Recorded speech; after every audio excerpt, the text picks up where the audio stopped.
I'd like to thank the City of Rancho Mirage and the Rancho Mirage Library for their continued support. Welcome to the World Report, Top Stories.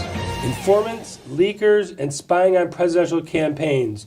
As this unravels, this onion is beginning to make Watergate look like jaywalking.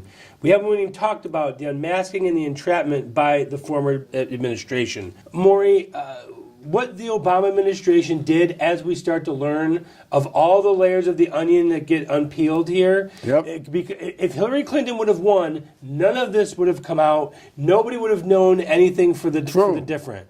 But now we're finding out that he had informants, they had spies, they were wiretapping. Remember when he said right after his election that they spied on him and they wiretapped Trump Tower, and everyone said, oh, this guy's crazy, he doesn't know what he's talking about. He always comes out to be right. Well, they're still denying it at this point. And a lot of people are going along with it. And as far as I'm concerned, the Democratic Party is going along with everything, every lie that they say about Trump. They don't tell you that at the time that Trump was elected, 68% of our gross domestic product was consumption. And conglomerates who owned companies all over the world would buy things that were cheap and then bring it into the United States, make a big margin, and people were happy because they were paying less. I think this is what this whole problem is about now. Now, this is leading us into the tariff situation. As I discussed with you previously, what's happened is that our tariffs on products that we use to send elsewhere averages 2.5%. The tariffs that the United States pays on incoming goods, whether it's automobiles, whether it's products of all types that are used every day, is 25%. They put tariffs on us. We're not supposed to be putting tariffs on them.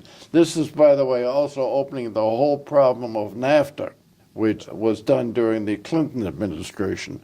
In 1993, Clinton and Al Gore came up with the idea, let's have a NAFTA, and literally North American free trade. But there's nothing free about it. There's nothing. I was just going to hit it right on the head. It's nothing free about it, but it sounded good.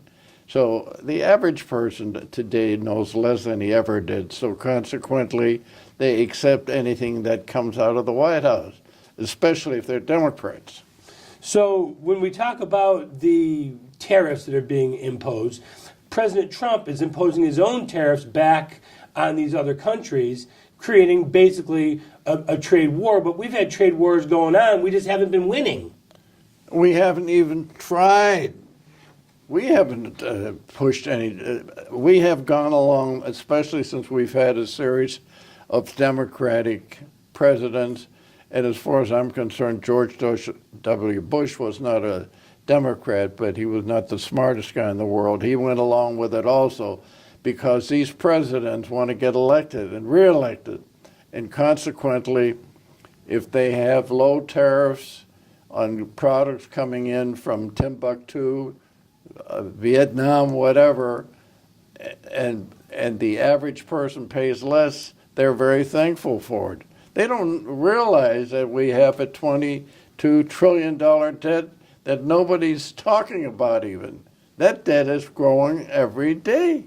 Well, it's like the ghost that you never see. Exactly. Because nobody feels it or experiences any pain in their own lives as a result of this debt or the deficit. So that the average American doesn't feel like we've got a problem. I think you said it very well. That's exactly right, because the average American, the individual doesn't have a problem because he's paying less.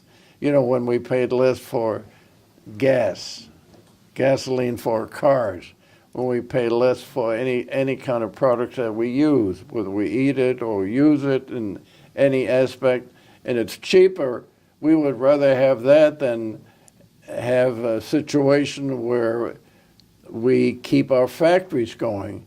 You know, our factories, if you go back 25 years, go back to the Reagan years in the 80s, we were humming as a manufacturing and technological initiative country, one of the greatest in the world. Today, our factories have shrunk. And now, only in the last few months, with Trump as president, things have started to turn the other way.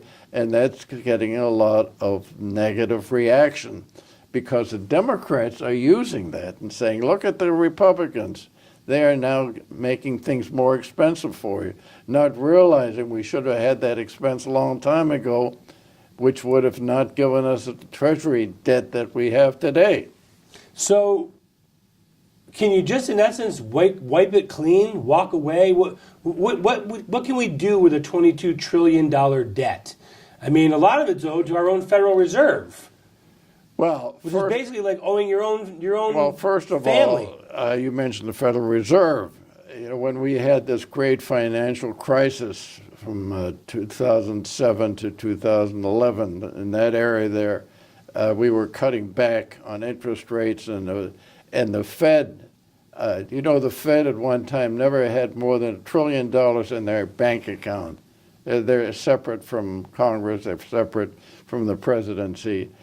But what they were doing, they were taking, using the money that they could print. So now, at this point in time, the bank account of the Fed is up to $4 trillion. So they added $3 trillion so they wouldn't have to raise interest rates. Now the Fed is in the fire, and Jeff Powell, who is now the Federal Reserve Chairman, said we might have to have 4 increases this year. I think he's backing off now because lately, it looked like interest rates were going to go up. Now they're sort of backing off a little bit. Part of that is due to the problems that are happening in Europe today, where countries are in real trouble as far as trading and shipping and tariffs of one country after another.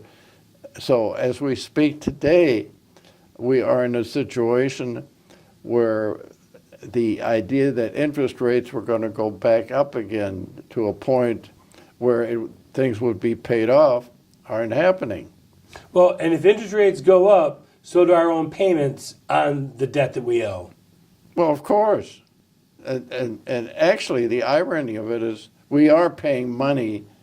There's money coming into the United States because other countries in the world want to put money into the United States because it's cheap.